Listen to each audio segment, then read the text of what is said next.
10h30, je vous remercie d'être présent aujourd'hui. Je m'appelle Amandine Panhard, je travaille chez LinkedIn et avec Clément, ici présent, nous avons le plaisir de vous accueillir aujourd'hui pour un atelier dédié au recrutement. Alors quand on nous a dit venez LinkedIn, intervenez sur le recrutement et comment le numérique change le recrutement, on a choisi d'aborder ce sujet sous un thème lié à la transformation digitale des entreprises et notamment à l'utilisation des données. Et voilà, la manière dont on va aborder cet atelier aujourd'hui qui se veut, voilà, on est presque entre nous, hein, donc n'hésitez pas à nous poser des questions et à vous manifester. Oui. Ça sera vraiment sur le thème de la manière dont on peut transformer sa gestion des talents. Aujourd'hui, le thème de la journée de l'Université du numérique, c'est transformation, se transformer, mode d'emploi. Et on va voir comment, notamment avec la gestion des insights, c'est-à-dire la gestion de la donnée, et qui est un capital fondamental pour les directions des ressources humaines et pour les entreprises, comment on peut changer la gestion des talents et vraiment réussir à attirer, détecter et pérenniser les talents dans son entreprise. Voilà, donc peut-être Clément, je te laisse te présenter quelques instants avant qu'on commence. Bonjour, donc je m'appelle Clément, je travaille chez LinkedIn depuis 7 ans. Moi, j'accompagne les entreprises dans leur transformation digitale, notamment en utilisant des données pour mieux arriver à faire leur job, attirer des talents, mieux comparer et avoir un esprit héroïste. Donc mon challenge aujourd'hui, c'est de vous éclairer avec qu'est-ce que nous, LinkedIn, on apporte au marché, quels sont les constats qu'on a faits, quelles sont les solutions qu'on apporte au marché, et puis parler vraiment de cas super pratiques qu'on va vous montrer à la fin. On a 2-3 cas clients qu'on voulait partager avec vous. Encore une fois, on est peu nombreux, donc n'hésitez pas à lever la main et à nous poser des questions. Plus c'est interactif, mieux c'est. Super. Merci Clément. D'abord, j'aimerais commencer avec 2-3 petites infos pour situer dans le contexte LinkedIn qui on est, d'où on vient. Et, donc voilà, LinkedIn qui a été créé en 2003, ça peut-être que vous le savez. Mais peut-être qu'une chose que vous ignorez, c'est que maintenant on a 630 millions de membres sur la plateforme dans le monde entier. Et en France, on en a 18 millions. Et évidemment, 18 millions, c'est peut-être 60% de la population active française. Et c'est pas que des ingénieurs et des cols blancs à la défense, c'est bien sûr des gens qui ont maintenant tout type de profil professionnel. Et c'est de cette richesse-là sur laquelle on va travailler et qui va nous faire réfléchir aujourd'hui. Un autre chiffre qui est important à retenir, c'est que 60% des connexions maintenant sur LinkedIn se font sur le mobile. Ça aussi, c'est une révolution des usages. Peut-être que vous aviez davantage l'habitude de penser, voilà, LinkedIn, on se connecte uniquement. Et en fait, la première chose qu'on voit quand on se connecte sur le mobile, c'est un newsfeed. Et c'est vraiment un élément central de la vie sur LinkedIn, comment on va interagir les uns avec les autres sur la base de contenu, sur la base d'histoire, sur la base d'expérience professionnelle, bien sûr.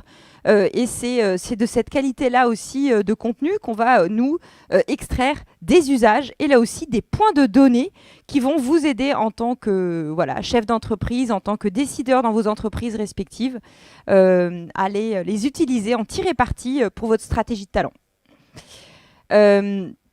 Aujourd'hui, on aimerait aussi vous rebalayer quelques grandes tendances du recrutement parce que la transformation numérique du recrutement, elle intervient dans un contexte que vous connaissez, qui sont un contexte de grandes tendances, mais sur lesquelles on va prendre peut-être quelques minutes pour se repartager ensemble ces tendances.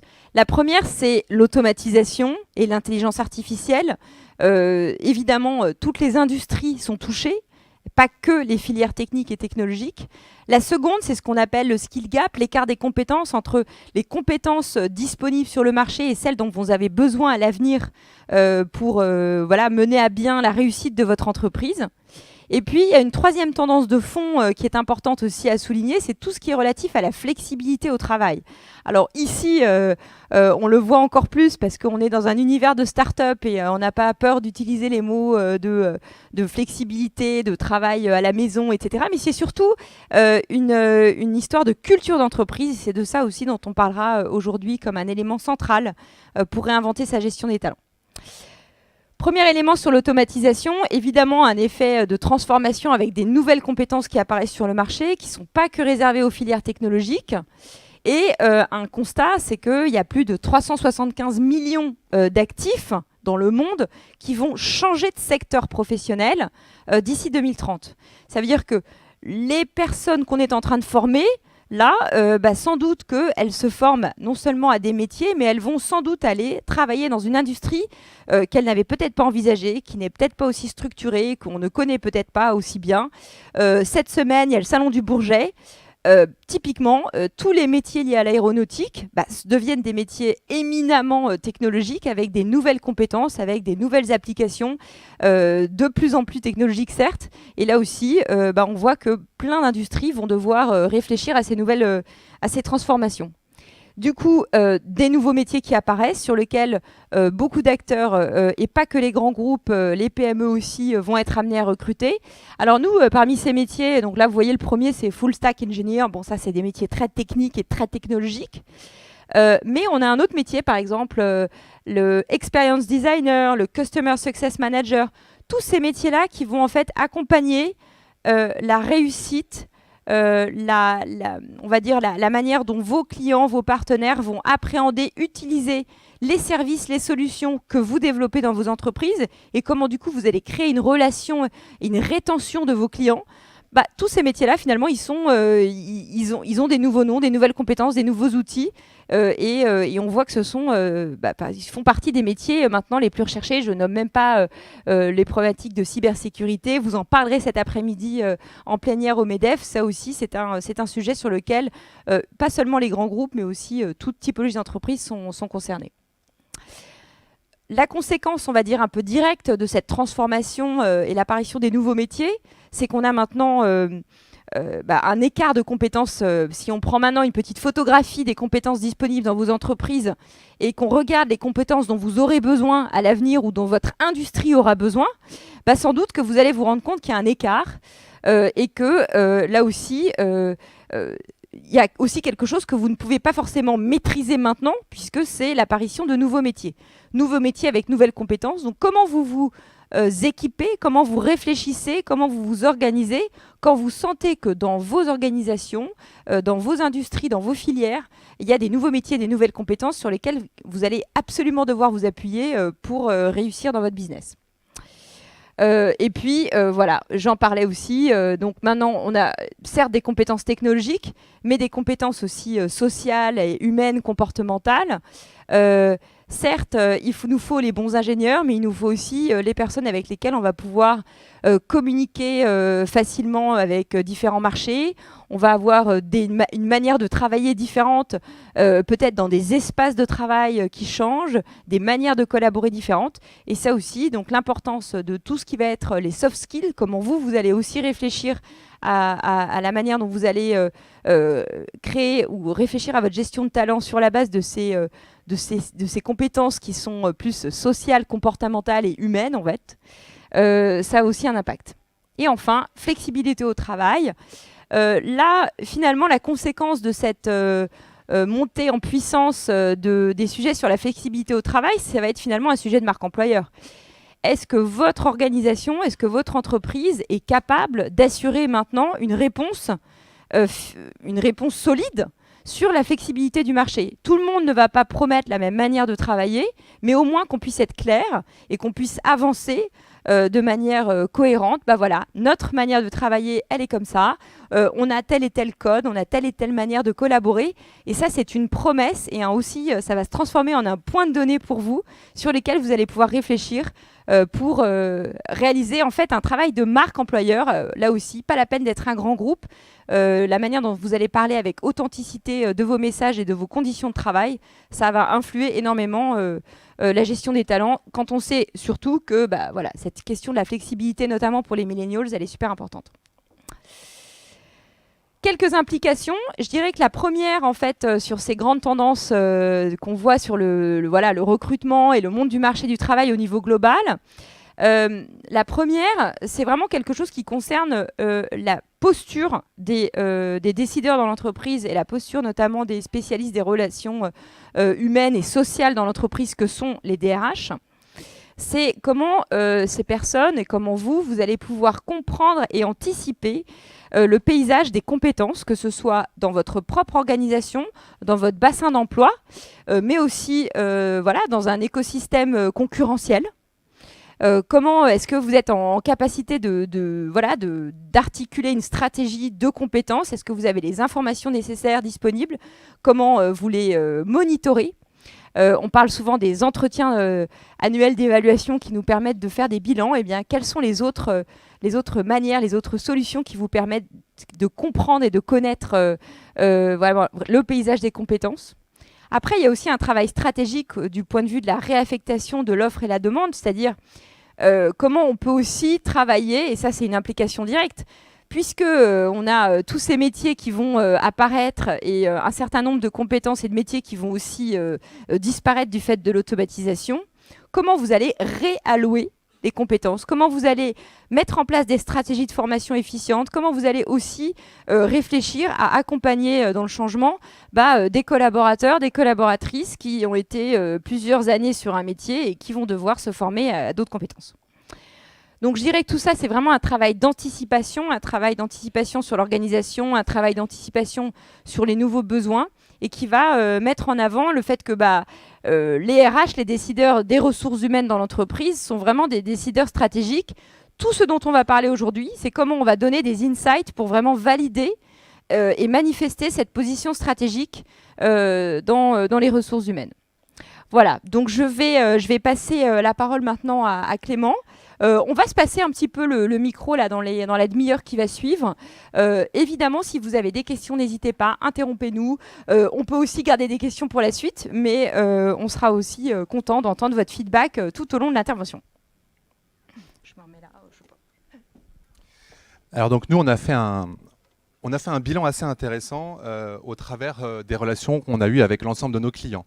Donc LinkedIn opère en France depuis à peu près 8 ans et demi, et que l'ensemble des fonctions avec lesquelles on discute, c'est essentiellement des fonctions ressources humaines, des fonctions marque employeur, des fonctions communication, direction générale. Et au travers de l'ensemble des échanges qu'on a pu avoir avec nos clients, on en a sorti un certain nombre de problématiques qui sont assez récurrentes et finalement, et qui ont assez peu évolué. L'idée étant de se dire finalement, je manque de visibilité, je manque d'outils, je manque de traçabilité, parce que la fonction ressources humaines, elle a beaucoup évolué. C'était longtemps vu comme un centre de coûts. Aujourd'hui, c'est devenu en fait un département qui encadre de la richesse. On demande de plus en plus au département ressources humaines du retour sur investissement. Donc finalement, le DRH se voit de plus en plus comme presque un marketeur. Donc il a un job, il a un PNL, il encadre évidemment des hommes plus que des produits ou des services, mais on lui demande du retour sur investissement. Et ce manque de visibilité finalement sur un univers qui est mouvant, Amandine en parlait très bien, les temps changent, les attentes des milléniaux changent par rapport à la culture, la façon dont ils travaillent, etc., fait que le directeur de ressources humaines qui pilote une activité, qui pilote aussi des hommes et des femmes, il a également beaucoup de mal finalement à savoir comment devenir stratégique, comment devenir héroïste, parce que, un, je n'ai pas les données, deux, si j'en ai, je dois m'assurer qu'on partage tous la même donnée, et donc finalement on va avoir en fait une façon de piloter notre activité qui est la même. Et il faut ici que je m'assure que cette donnée soit fraîche. Donc je ne sais pas si vous retrouvez finalement dans ces questions, mais nous c'est des questions assez récurrentes qu'on a souvent, et on essaye d'y répondre justement au travers des outils qu'on a pu développer et qu'on installe de plus en plus chez nos clients. Donc quelques chiffres en termes de constat. On voit qu'il y a essentiellement en gros une grande pénurie de talents, parce que on voyait tout à l'heure le data scientist dont on en a parlé il y a 7-8 ans. Tout le monde ignorait ce que c'était. Aujourd'hui, on sait tous ce que c'est qu'un data scientist. Aujourd'hui, il y a des jobs encore plus pénuriques qui existent, mais le data scientist, on sait que c'est compliqué d'en trouver et toutes les entreprises ont besoin d'en recruter. Pourquoi? Parce que la data, elle s'est installée dans l'entreprise. Or, il faut savoir la piloter. Il faut avoir un maître de bord finalement qui est capable de nous expliquer comment utiliser la donnée correctement. La durée de vie des compétences, donc Amandine parlait tout à l'heure des soft skills, c'est assez intéressant. McKinsey avait publié une étude expliquant qu'une compétence, avant, avait une durée de vie à peu près d'une vingtaine d'années. Aujourd'hui, une compétence a une durée de vie, d'après cet institut, qui dit qu'elle a à peu près 5 ans. Donc ça veut dire qu'il faut tous nous réinventer, et que par rapport au fait que justement il y a des tâches qui vont disparaître, il y a l'automatisation, etc. Qu'est-ce qu'il faut que je fasse moi pour être efficace et productif dans mon job? Il faut que j'apprenne. Et donc une des réponses de LinkedIn, ça a été de proposer sur notre plateforme une plateforme de formation permettant de se dire tiens Clément, tu as envie de devenir Chief Digital Officer à Shanghai, très bien, c'est un beau parcours. Alors voilà ce qu'il faut que tu apprennes en termes de hard skills et de soft skills pour pouvoir avoir ce type de job. Donc ça veut dire qu'il faut que nous aussi, collaborateurs, et vous aussi, ressources humaines, il faut également que vous ayez cette visibilité-là, de se dire en fait il faut constamment, en gros, si je veux garder mes people, que je leur apprenne, que je leur donne des outils pour qu'ils puissent monter en compétences et donc être tout le temps efficaces sur le marché du travail. Et la tenue de poste, 4,2 ans en gros, c'est la tenue de poste moyenne.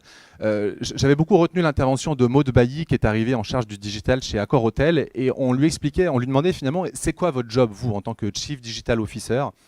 Et elle expliquait finalement moi je suis un sachet de thé.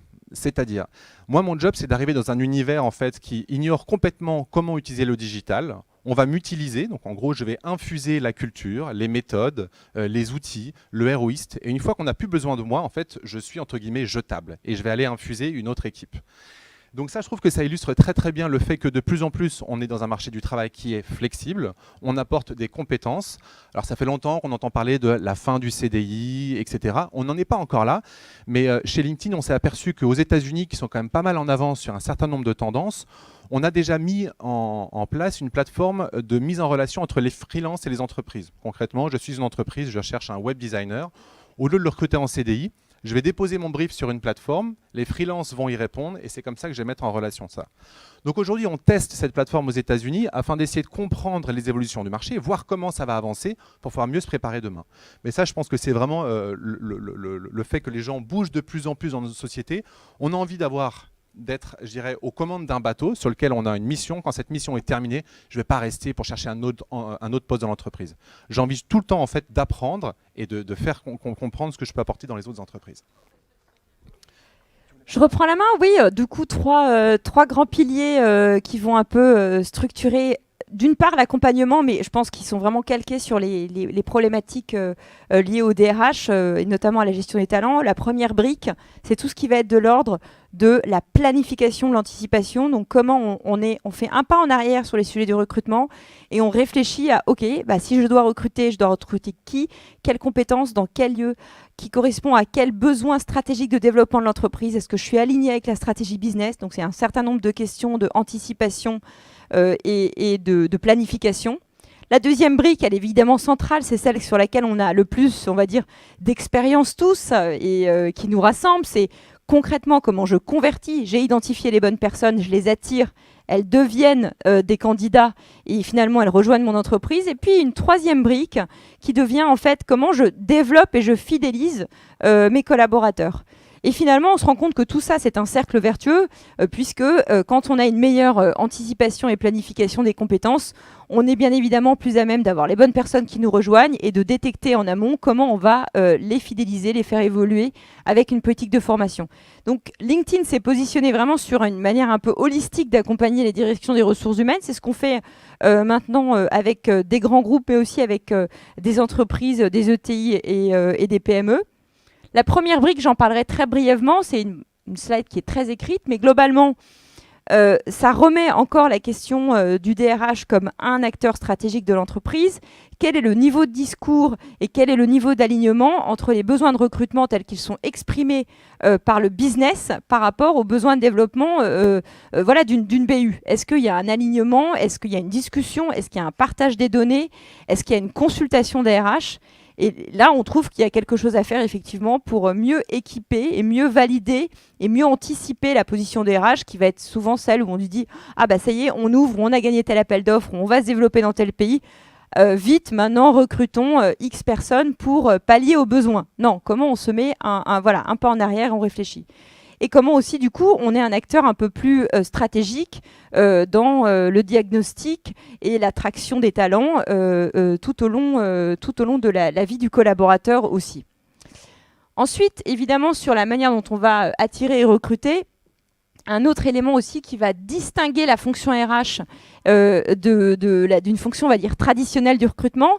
Tout à l'heure, Clément en parlait, c'est comment on va adopter les techniques du marketing pour être beaucoup plus héroïste justement dans la manière dont on va attirer et recruter les talents. quel est le coût, quel est le scope, quel est le volume et quelle est la stratégie et quel est l'impact que je vais calculer. C'est-à-dire, si je dois toucher un vivier, est-ce que ce vivier me connaît ? Est-ce que connaît mon entreprise, a des interactions? Est-ce que je vais déterminer un coût d'acquisition, un peu comme un coût prospect, voilà, un coût d'acquisition d'un candidat? Et quelle va être du coup la stratégie marketing que je vais lui adresser? Est-ce que c'est finalement une stratégie en one-to-one? Est-ce que c'est une stratégie de marque, de notoriété? Et comment je vais travailler finalement une conversion de mon prospect? Tout ça, ça va faire des techniques marketing sur lesquelles on va pouvoir calculer un ROI. Ça va notamment rendre beaucoup plus stratégique cette fonction du recrutement. Et puis, évidemment, la partie du développement et de l'engagement, on a 2 chiffres qui sont assez parlants sur cet aspect-là. 6% des salariés qui se disent engagés en France dans leur entreprise, versus des chiffres qui sont quand même un peu plus élevés, 15% dans le monde en moyenne et 55% aux US. Ça, c'est vraiment c'est un problème. Et nous, on a vu que concrètement, ce qui allait distinguer en fait la manière dont un collaborateur va s'engager dans le travail, ça va être la manière dont il va être accompagné dans le développement de ses compétences. Comment on va être suffisamment moteur et proactif pour l'emmener dans un chemin d'apprentissage qui le rende tout le temps à la fois performant actuellement, mais aussi éligible à un changement professionnel. Et ça aussi, un changement professionnel dans l'entreprise, avec les nouvelles compétences alignées avec les nouveaux besoins de l'entreprise, ou alors ailleurs sur un marché qui est plus ouvert. Et puis évidemment, un autre chiffre, 47% des difficultés de recrutement qui sont liées au manque de compétences. Est-ce que je suis vraiment solide sur ma connaissance des compétences dont j'ai besoin? Est-ce que je recrute avec les mêmes job descriptions sur la base des mêmes compétences qu'il y a 5 ou 10 ans? Et comment je me renouvelle? Et j'essaye aussi d'adapter mes besoins en compétences par rapport aux besoins de mon entreprise et aux besoins de mon marché. Qu'est-ce que je connais de mes compétiteurs? Quelles sont les compétences qu'ils attirent et qu'ils retiennent? C'est un peu tout ce chemin qu'on va aller voir maintenant avec LinkedIn et notamment Talent Insight. Alors maintenant qu'on vous a parlé des grandes tendances qu'on a pu voir de notre côté LinkedIn, qu'on a pu faire des constats globaux, on voulait rentrer dans une façon beaucoup plus pratique sur ce que LinkedIn peut vous apporter. Et on va d'abord commencer finalement avec qu'est-ce qu'on trouve sur l'écosystème de LinkedIn. Donc l'écosystème LinkedIn, on est sur une plateforme professionnelle. Et donc, la mission LinkedIn et sa vision nous rapprochent à essayer de construire ce qu'on appelle l'économic graph. Donc, qu'est-ce que l'économic graph? C'est une représentation digitale de l'économie. Notre objectif, c'est de faire ça. Donc, pour faire ça, il va falloir qu'on continue de grossir. On a parlé du nombre de membres qui a beaucoup grossi. Il y a 2 nouveaux membres par seconde. Aujourd'hui, on est donc à 630 millions de membres. Notre objectif, c'est de faire en sorte que toutes les personnes sur cette terre, qu'elles soient col bleu, col blanc, peu importe la région dans laquelle elles vivent, ils soient représentés sur LinkedIn, pour qu'on ait une cartographie finalement des compétences disponibles. Aujourd'hui, 630 millions de membres, on a identifié 3 milliards, c'est notre objectif. 3 milliards de membres, c'est ce qu'on souhaite avoir à terme. La deuxième chose, c'est que ces professionnels n'ont de vie que s'ils travaillent dans une entreprise, grande, petite, unipersonnelle, indépendante. Et donc, nous souhaitons faire en sorte que toutes les entreprises de l'écosystème soient présentes sur LinkedIn. Aujourd'hui, on a 30 millions d'entreprises. On a lancé un partenariat il y a quelques temps avec Infogreffe pour s'assurer que l'ensemble des réseaux sociaux françaises soient référencées sur LinkedIn pour éviter que certaines petites entreprises ne soient pas présentes. Donc, il faut qu'on continue finalement à faire en sorte que toutes les entreprises soient présentes. Ces entreprises, elles pourvoient des jobs. Aujourd'hui, vous voyez, il y a 20 millions d'offres d'emploi sur LinkedIn. C'est hyper important. Ça nous permet de se dire, tiens, voilà, Clément, il travaille. Donc Clément, il est présent sur LinkedIn. Il travaille chez LinkedIn, qui est présent sur LinkedIn. LinkedIn pourvoit des jobs. Ça fait parmi des 20 millions de jobs qu'on trouve.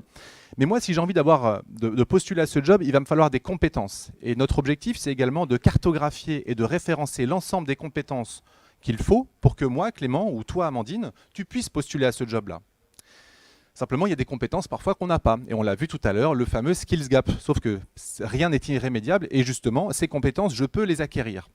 Et donc, ce qu'on a fait, c'est qu'on a également référencé les écoles. Donc, si moi, je suis toujours dans mon objectif de devenir Chief Digital Officer à Shanghai, il y a peut-être des compétences qu'il faut que j'aille acquérir. Et pour ça, LinkedIn va m'aider, va me dire, tiens Clément, peut-être qu'un master à Dauphine, un MBA à tel ou tel endroit pourrait te permettre d'acquérir ces compétences-là. Et enfin, il y a les écoles qui peuvent me permettre d'acquérir ces compétences, mais aussi la plateforme de formation LinkedIn. Je peux également suivre des cours de formation sur LinkedIn. Si on recule un petit peu, pourquoi est-ce qu'on fait tout ça? Pourquoi est-ce que LinkedIn a envie de cartographier l'économie mondiale? Parce que ça nous permet d'être stratégique sur l'utilisation de nos données. Pendant longtemps, on a dit que l'Inde était la plateforme offshore du monde, le Bangladesh était l'atelier textile du monde. Est-ce que ce sera encore le cas dans 10 ans?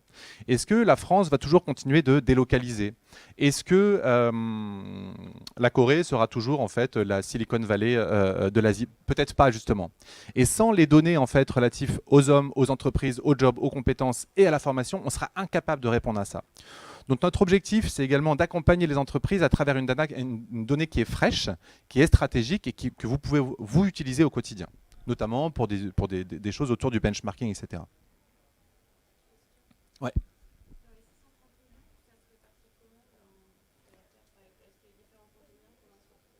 La question, c'était la répartition des membres. Alors notre bassin historique, au début en tout cas de LinkedIn, c'était les États-Unis. Aujourd'hui, c'est un marché, je dirais, qui est presque saturé en tant que membre. En moyenne, il y a 2 nouveaux membres par seconde. Ce n'est pas du tout le cas aux États-Unis, parce qu'aux États-Unis, tout le monde est sur LinkedIn.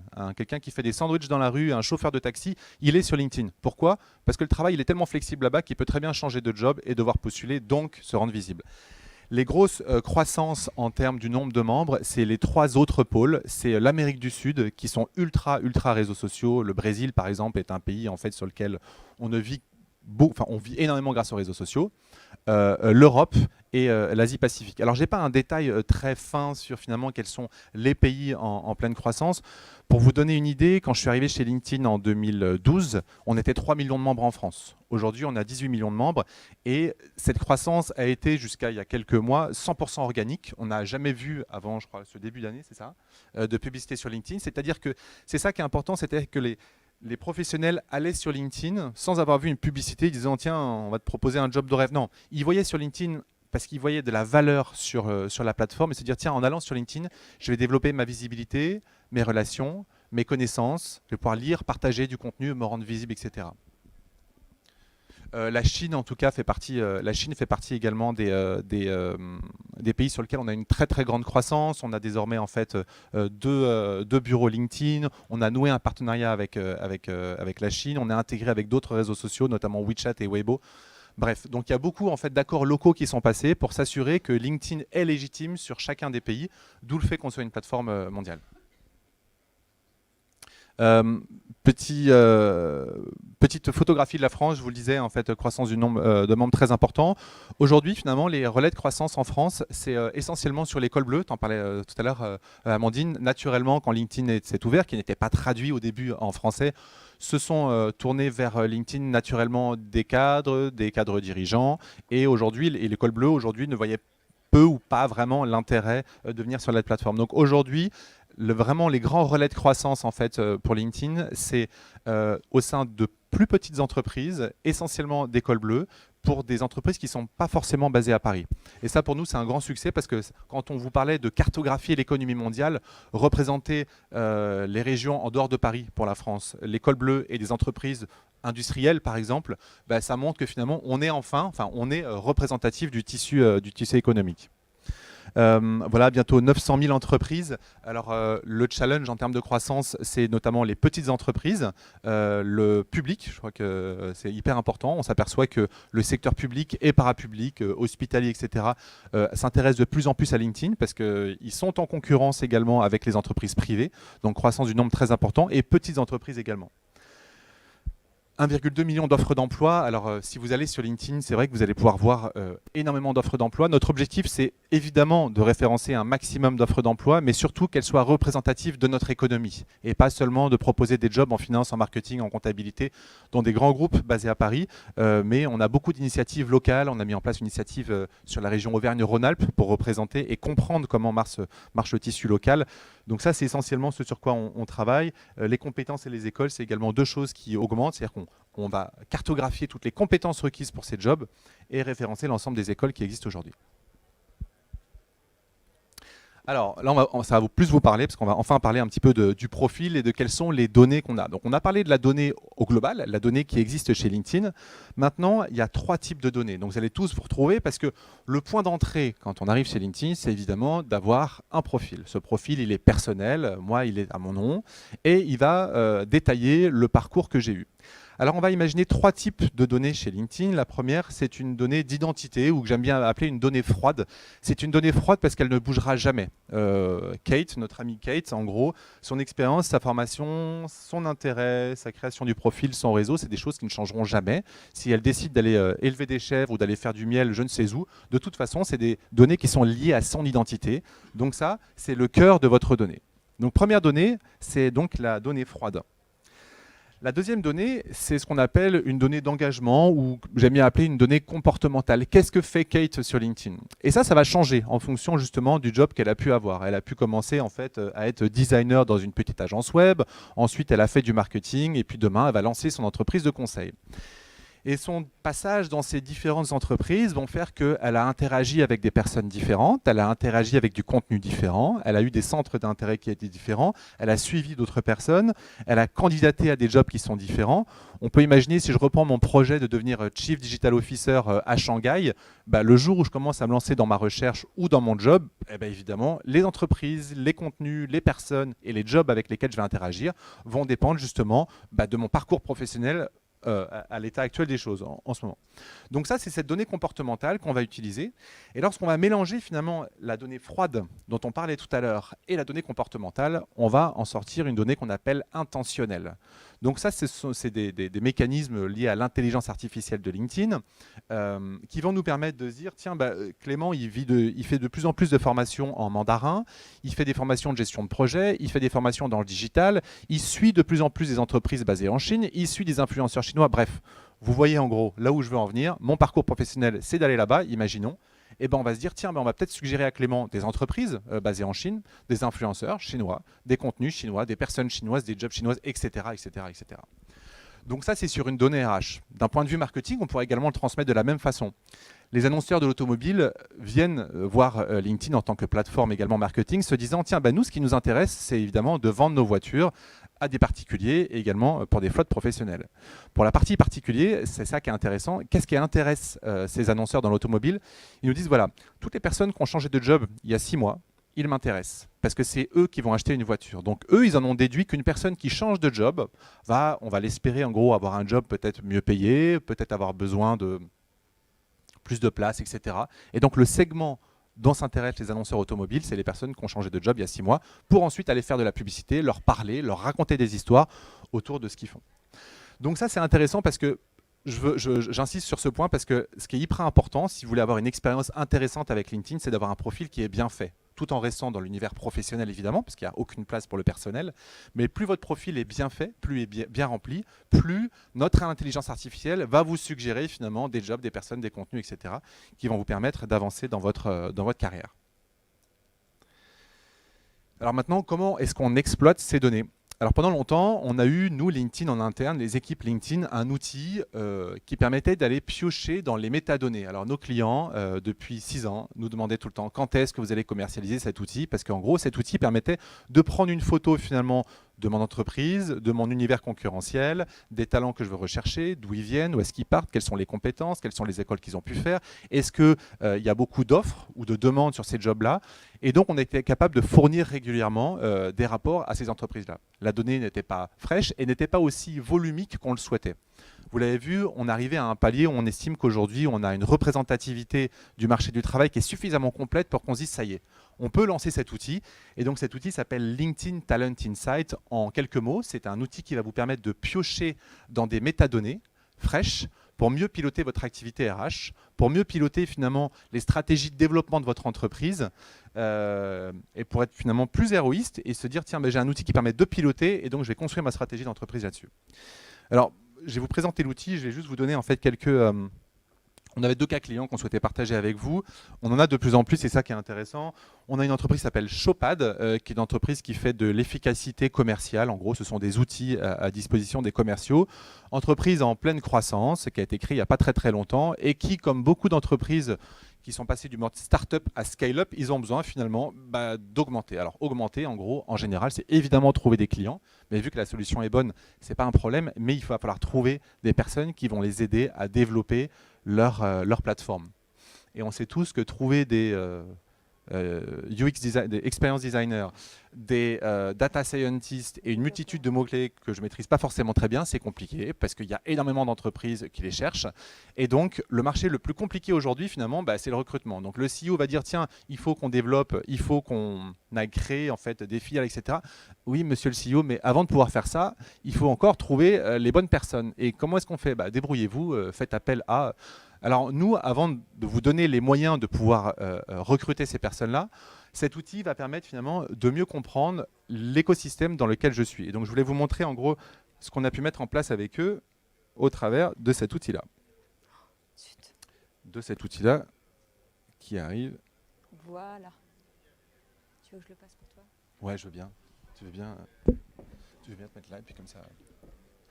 Donc moi, ce que j'ai fait, c'est que j'ai demandé à LinkedIn Talent Insight, je lui ai dit, voilà, écoute, moi, j'ai une problématique, donc je m'appelle Chopad, je cherche donc des gens qui ont des compétences techniques, et je suis en train de me poser la question, il faut absolument qu'on aille s'installer en Pologne, parce qu'on sait qu'en Pologne, finalement, on a un marché professionnel qui est intéressant, on a... des envies de se développer dans ce pays-là. Mais la question à laquelle on va essayer de répondre, c'est oui, mais où est-ce qu'il faut qu'on aille en Pologne? Où est-ce que je vais trouver des talents? Est-ce que c'est compliqué d'en trouver? Combien ça va me coûter? De quelles écoles sont-ils issus? Dans quelles entreprises ils travaillent? Et donc, on va essayer de répondre à ces questions-là. Est-ce que tu aurais pu réduire un petit peu le zoom out? Donc il y a beaucoup de chiffres dans sur cette copie d'écran, mais j'essaie de vous l'expliquer d'une façon très simple. Yes, super, on est bien là.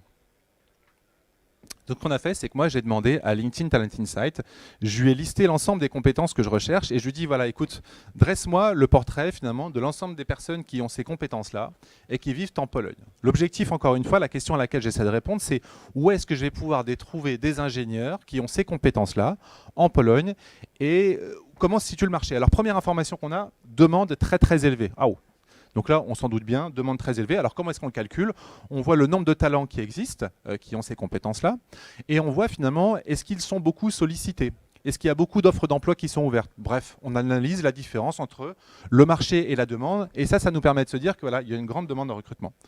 Tiens, aujourd'hui, il faudra peut-être aussi que je fasse attention à ça. C'est essentiellement des hommes qui portent ces compétences-là. Donc ça, d'un point de vue parité, c'est assez intéressant. Là, on va me donner une volumétrie. Aujourd'hui, j'ai 240 000 personnes qui possèdent ces compétences-là. En Pologne, il y a une augmentation de 22% du nombre de personnes qui ont ces compétences-là. Donc, il y a peut-être des écoles en Pologne qui forment des personnes sur ces compétences-là. Donc, tiens, ça veut dire qu'il y a un bassin qui risque d'augmenter. Turnover assez important ou attrition assez importante. Il y a beaucoup de personnes qui ont changé de poste, beaucoup d'offres d'emploi qui sont ouvertes et il y a beaucoup de talents qui s'intéressent à ma marque. Alors la marque en l'occurrence c'est la marque LinkedIn parce que moi ayant une entrée LinkedIn dans Talent Insight, on va dire que ce sont des personnes qui s'intéressent à LinkedIn. Quelques mots sur ces chiffres-là. Tout à l'heure, on vous a beaucoup parlé des données avec Amandine. Voilà une des raisons pour lesquelles on essaie d'être aussi globaux et d'avoir une vision aussi large sur l'ensemble des talents. Parce que si finalement on vous disait, nous, de notre petite fenêtre avec 400 000 membres en Pologne, vous nous diriez, ben non, vous n'êtes pas représentatif. Plus on arrivera à avoir l'ensemble des membres sur LinkedIn, et plus on pourra être exhaustif et intéressant. Donc les talents intéressés, je vous le dis, c'est des personnes qui s'intéressent à LinkedIn parce qu'ils regardent mes jobs, ils regardent mes contenus, ils sont connectés avec des personnes, ils s'intéressent à ma marque. Ça va donc être peut-être un petit peu plus simple de les trouver. Alors ensuite, petit résumé, en gros, on est sur un système de récapitulatif ici. En gros, où se trouvent mes talents? On pourra peut-être rentrer en détail. Tu pourras ouvrir... Ah voilà, super. Donc où se trouvent mes talents? Parce que j'essaie de répondre à cette question. En gros, je vais m'installer en Pologne et on peut descendre un petit peu. Yes, super. Et donc là, je vais avoir en fait une segmentation de l'ensemble des villes dans lesquelles on va trouver ces talents. Et on va me dire en fait comment le marché se situe. Il est élevé, très élevé, il est complètement saturé. Et là, je peux me dire, tiens, c'est intéressant, dans cette ville-là, je ne vais pas la prononcer parce que... Ouais, je pensais à celle d'en dessous, même celle qui était en dessous de Lublin. Tu veux te lancer sur la prononciation, Amandine? Non? Donc là, on a une demande qui est modérée. T'as changé. On peut voir finalement qui sont les employeurs principaux de ces entreprises-là. Donc ça permet de se dire, tiens voilà, évidemment on pourrait tous penser en fait à aller à Varsovie, aller à Cracovie, sauf que le marché il est ultra saturé. Je vois que les gros employeurs finalement pour Gdansk par exemple c'est Intel. Je sais que Intel a une politique salariale qui est peut-être supérieure à celle que je peux offrir. Bref, je ne peux pas me battre.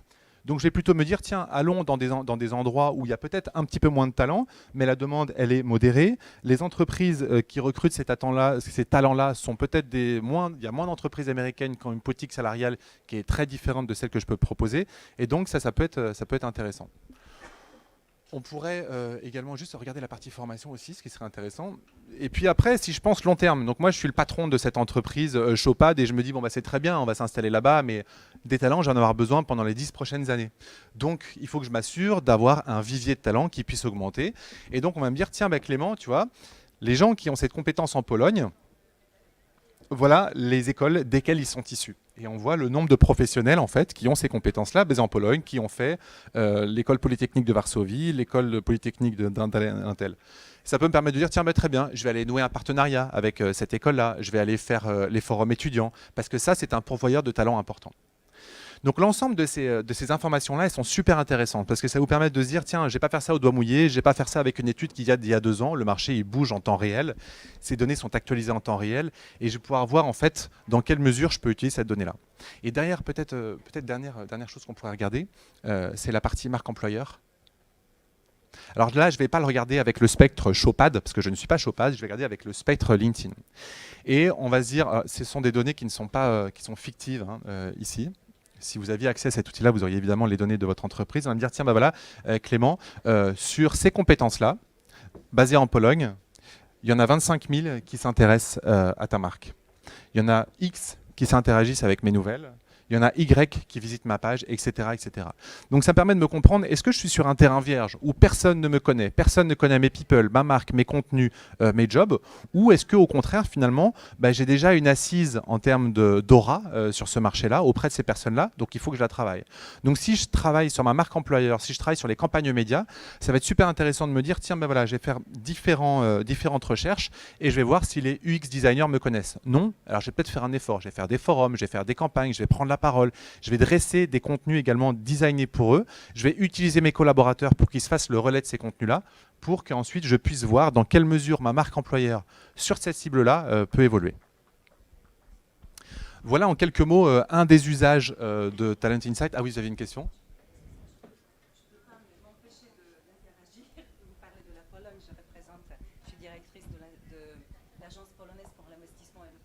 Ah, fantastique. Anciennement DRH en France, ce sujet m'intéresse. J'ai une question, comment vous allez chercher les gens? Est-ce que c'est passif? Est-ce que vous attendez qu'ils viennent s'inscrire sur votre site? Ou est-ce que vous avez des actions actives pour aller chercher ces gens-là? Parce que je sais que notamment en Pologne, LinkedIn n'est pas très populaire, c'est Golden Line qui est... Ah, on ne connaissait pas Golden Line, moi. Premier, et sur les 48 millions d'habitants en Pologne, je connais toutes ces écoles, je connais par cœur ces chiffres. Les 20 000, c'est pas beaucoup. Non, alors en l'occurrence... C'est les 20 000 qui ont ces compétences. Alors là, en l'occurrence, les chiffres ne sont pas forcément les bons. Déjà. Donc alors deux choses. Un, LinkedIn Talent Insight, son entrée, c'est LinkedIn. Donc les gens ne viennent pas s'inscrire sur LinkedIn Talent Insight. On utilise la donnée de la plateforme linkedin.com pour ensuite en dégager des données qu'on va ensuite mettre à votre disposition sur LinkedIn Talent Insight. Alors visiblement, je pense que vous êtes beaucoup plus experte que moi sur le marché de la Pologne, donc je ne vais pas me battre, sur les chiffres. En tout cas, là, j'ai juste fait une photographie où j'ai demandé à LinkedIn de me dire, tiens, dis-moi, qui sont les gens qui vivent en Pologne et qui ont ces compétences-là? LinkedIn m'a répondu, j'en ai 237 000. Ça ne veut pas du tout dire qu'il y a 237 000 profils LinkedIn polonais. Je pense qu'on en a beaucoup plus. Je sèche un peu sur cette question-là. Moi, ce que je peux voir par rapport à mon spectre, c'est qu'aujourd'hui, on adresse le marché polonais en fait depuis à peu près 3 ou 4 ans. On a une équipe en fait d'une dizaine de personnes qui travaillent avec les entreprises polonaises qui utilisent LinkedIn. En termes vraiment du nombre de profils, du nombre de personnes qui utilisent LinkedIn en Pologne, je ne rentrerai pas sur le sujet que vous maîtrisez bien mieux que moi, je pense. Et j'ignore le. Non, mais alors, je ne connais pas le chiffre des membres en Pologne, mais je serais ravie de vous le communiquer par email plus tard, parce qu'il faut qu'on fasse des petites recherches en interne. Mais je pense que c'est pas du tout. C'est un chiffre qu'on pourrait communiquer. Peut-être la chose qu'on peut répondre sur votre question, comment on va chercher les membres. Tout à l'heure, Clément parlait bien sûr des relations avec les entreprises. Quand on travaille avec des entreprises qui ont des besoins de recrutement, ils vont aller les utiliser sur leur propre marché mais aussi sur des marchés extérieurs. Il y a sans doute aussi des entreprises polonaises qui ont besoin de recruter ailleurs et donc qui voient les deux entrées. Et puis, il y a aussi le fait qu'on noue aussi une présence avec les membres via, nous en France, via des partenariats, via des ateliers, des présences diverses et variées. Alors nous, on a eu une campagne de publicité à la radio cet hiver que vous avez peut-être entendu, mais je ne sais pas si ça arrive sur le marché polonais. En tout cas, on a une présence qui vient d'abord, comme l'expliquait Clément, par la valeur qu'on apporte aux membres. Quand on est un développeur et quand on a envie de se connecter avec une communauté de développeurs, de faire valoir ses compétences, de trouver un emploi, on sait qu'il y a 20 millions d'offres d'emploi, et donc que je sois en Pologne mais je suis mobile, ou que je sois désireux de vivre en Pologne, je trouve des deux côtés un intérêt à me connecter sur la plateforme, à diffuser du contenu, à me connecter avec des pairs, avec mes anciens collègues, avec les anciens étudiants aussi, avec les étudiants que j'ai pu rencontrer dans mes études, que ce soit dans mon pays ou à l'étranger.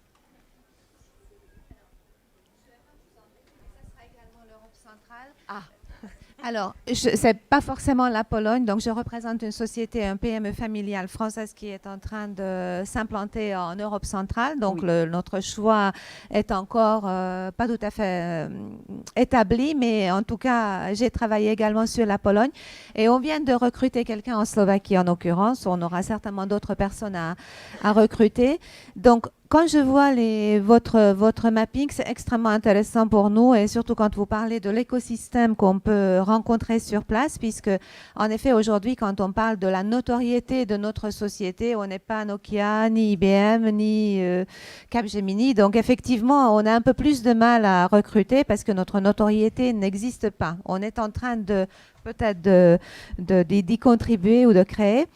Et en matière de recrutement, en effet, plutôt que de passer par LinkedIn, on va essayer de passer par des chasseurs de tête qui vont nous donner des prix, qui vont nous dire n'y allez pas parce que c'est trop loin, parce qu'il y a déjà tout ce monde-là, donc vous allez payer une fortune plus qu'en France. Et donc, moi, ce que j'aimerais bien comprendre un peu, comment ça fonctionne quand on n'est pas ces grands groupes. Comment on peut travailler avec vous, avec un cahier de charges qui nous permet de récupérer toutes ces informations très concrètement, parce que ça, c'est sûr que pour nous, ça serait une mine d'informations. Alors, je suis un peu une fille de l'Est aussi, donc ça aide de travailler sur une vingtaine de pays et d'avoir une connaissance à peu près linguistique, mais ça n'empêche que même moi, avec ce profil-là, j'ai beaucoup de mal à cibler tout en connaissant des écoles, etc., j'ai quand même un peu de mal à cibler nos talents futurs qu'on souhaiterait embaucher. Donc ça, pour un PME, je pense que ça serait intéressant de savoir comment ça fonctionne. Je pense qu'il y a un des éléments, alors ça va être difficile de répondre maintenant, je pense que le mieux ce serait qu'après qu'on puisse rediscuter ensemble. L'idée en fait c'est que nous on travaille de la façon suivante, vous avez des équipes chez LinkedIn qui sont là pour vous accompagner, basées à Paris ou dans les pays sur lesquels on adresse. L'idée étant de comprendre votre problématique, la cible que vous souhaitez toucher et déjà en fait de comprendre le taux de pénétration que vous avez auprès de cette cible-là. C'est pas parce que vous êtes une petite entreprise que vous avez moins de chances que les autres, même si je parlais d'Intel tout à l'heure qui a peut-être une politique de rémunération supérieure à celle des autres. Au contraire, on parlait des nouvelles façons de travailler. Il y a beaucoup de jeunes générations qui se disent justement, une petite entreprise, je vais être plus connecté avec la direction, je vais être plus flexible, je vais apprendre, je vais pouvoir bouger, je vais être souple. Donc je pense pas que, nous c'est un constat qu'on a fait aujourd'hui, c'est pas du tout une mauvaise chose d'être une petite entreprise. Au contraire, les gens vont avoir plus d'autonomie, d'indépendance, etc. Donc l'idée c'est de comprendre finalement quelle est votre cible, quelle est la pénétration que vous avez sur la cible que vous souhaitez toucher, essayer de comprendre l'écosystème concurrentiel sur lequel vous évoluez et à travers ça en fait travailler sur une problématique de marque employeur. Tout à l'heure Amandine nous avait montré un petit tunnel à droite qui commençait par le SEO, l'engagement, etc. Et l'idée c'est vraiment ça, je définis ma cible va nourrir ce tunnel et au bout qu'est-ce que je recherche pour des problématiques RH, je recherche des personnes qui vont postuler à mes jobs, qui vont rejoindre mon entreprise et c'est comme ça qu'on travaille. Donc on a énormément de dispositifs par lesquels on n'a pas pu passer aujourd'hui, on n'a pas pu tout vous montrer, mais il y a beaucoup de dispositifs de prise de parole, d'engagement au travers de la marque employeur, des jobs, les collaborateurs, tout l'écosystème social, professionnel que vous maîtrisez dans votre entreprise, on va l'utiliser sur LinkedIn pour aller toucher cette cible-là et la convertir. Donc ça demande un petit peu de temps et une collaboration pour qu'on puisse vous recommander les bonnes solutions, mais c'est des choses qu'on fait en termes d'accompagnement, bien sûr. Et juste pour ajouter, bien sûr que d'un point de vue concret, on accompagne les PME en France. les petites entreprises. On a des équipes dédiées qui vont faire des recommandations. Les solutions, ce sont les mêmes que les grands groupes. C'est juste après comment vous allez, à votre taille, avec le volume dont vous avez besoin qui correspond à vos enjeux, vous allez être équipé et accompagné pour réaliser ces transformations. Dans cet exemple-là où vous me faites part de, voilà, un choix, soit avec un chasseur de tête qui a la connaissance, soit avec une démarche interne, typiquement, ce genre d'outil, ça permet d'internaliser et d'être au jour le jour plus autonome et décideur des axes que vous voulez mettre en œuvre. Bien sûr, c'est aussi ça le thème de la journée, c'est se transformer mode d'emploi. Se transformer, c'est passer par des intermédiaires, mais c'est aussi en s'équipant d'outils d'intelligence. Ça, c'est un des outils. Il est très en amont. On a fait un focus aujourd'hui. Bien sûr qu'il y a un travail de marque employeur, il y a les offres d'emploi, il y a des tas de choses qu'on peut mettre en place qui sont plus classiques sur la communication et la marque. Mais ça, c'est l'outil qui nous a semblé être le plus innovant et le plus, on va dire, le plus aussi inspirant pour des DRH parce qu'ils ouvrent une somme de connaissances auxquelles vous n'avez peut-être pas forcément eu accès avant. Juste pour conclure, on a 5 minutes terminées, voilà, de retard, d'accord. Le prochain, je voulais juste vous partager, tout à l'heure vous me faisiez parler vous nous parliez de l'Europe centrale, le petit case study qu'on voulait vous partager, mais on sera ravis de le mettre à disposition sur le site du MEDEF, donc vous aurez la latitude pour le voir. C'est le cas d'une organisation qui s'appelle KBC, que vous connaissez peut-être, qui a voulu justement ouvrir, donc c'est dans l'univers bancaire, et ouvrir des bureaux et des marchés, notamment dans les pays d'Europe centrale, et qui a utilisé cet outil pour se donner, pour créer cette culture digitale, cette culture de l'autonomisation en fait. Et donc pour que les RH deviennent un peu data-driven, donc voilà, qu'ils utilisent des données pour leurs usages et pour leur stratégie de recrutement. Un mot peut-être de conclusion. J'ai ton écran qui est parti, donc est-ce que tu peux juste me le débloquer s'il te plaît. Donc juste pour conclure, donc oui, on a un accompagnement avec LinkedIn qui est sur toute la chaîne qu'on a évoquée ensemble. La chose que je voulais évidemment sur laquelle je dois insister aujourd'hui, c'est que toute typologie d'entreprise peut être accompagnée avec des solutions qui sont à sa taille, mais la manière dont nous on travaille, c'est vraiment autour des problématiques de chacun. Il faut se dire que voilà, pour des histoires de volume ou voilà, d'investissement, ça va vraiment dépendre de la taille et du besoin de chaque organisation. Pour conclure, merci beaucoup. Non, mais je t'en prie. Donc ça, c'était le cas de cette organisation KBC sur lequel que vous aurez sur le site du MEDEF. Juste pour que vous ayez à l'esprit les typologies de solutions et de produits, pour que vous vous en souveniez si vous vous posiez des questions sur lesquelles on intervient sur ces 3 briques: planifier, anticiper, attirer, recruter et développer finalement les compétences en engageant les collaborateurs. Ce qu'on vous a montré aujourd'hui, qui est vraiment sur la planification, ça s'appelle LinkedIn Talent Insight. C'est vraiment un outil d'aide à la décision. Qui permet non seulement de regarder un écosystème de compétences, mais quelque chose qu'on ne vous a pas montré aujourd'hui, qui est une entrée aussi par entreprise. Donc, qu'est-ce que je peux connaître de mon univers concurrentiel, de ses compétences, de ses postes, de ses flux. Voilà. Et puis, la brique centrale, qui est la brique un peu plus historique de LinkedIn, sur laquelle, évidemment, il y a toutes les solutions de recrutement, que ce soit poster des offres d'emploi, travailler sa marque employeur, travailler sa visibilité via une page entreprise et une page carrière sur la plateforme. Et puis aussi, utiliser des solutions pour créer du vivier automatique. Ça aussi, c'est une manière de travailler et d'internaliser ce que vous pouvez faire parallèlement ou en complément avec des agences de staffing, par exemple. Et puis, je vais conclure par la 3e brique, qui est aussi quelque chose de moins connu de l'ordre du développement. Il y a bien évidemment Learning Solutions, qui sont toutes les solutions de formation en ligne. Donc, vous allez voir que sur votre profil LinkedIn, vous pouvez aussi, en tant qu'individu ou via votre entreprise, accéder à des catalogues de formation online. Et puis Glint, qui est une entreprise qu'on a récemment acquis et qui travaille l'engagement des collaborateurs autour des solutions de sondage interne, d'enquête interne pour mesurer l'engagement et adapter l'engagement et les stratégies d'engagement des collaborateurs en utilisant là encore de la donnée. J'en ai terminé pour cette partie un peu à quoi ressemblent nos solutions, quelles sont-elles dans cet écosystème-là. Si vous avez peut-être une ou deux questions, n'hésitez pas à les partager ici ou venir nous voir voilà, dans les prochaines minutes. Merci beaucoup pour votre présence aujourd'hui. Merci.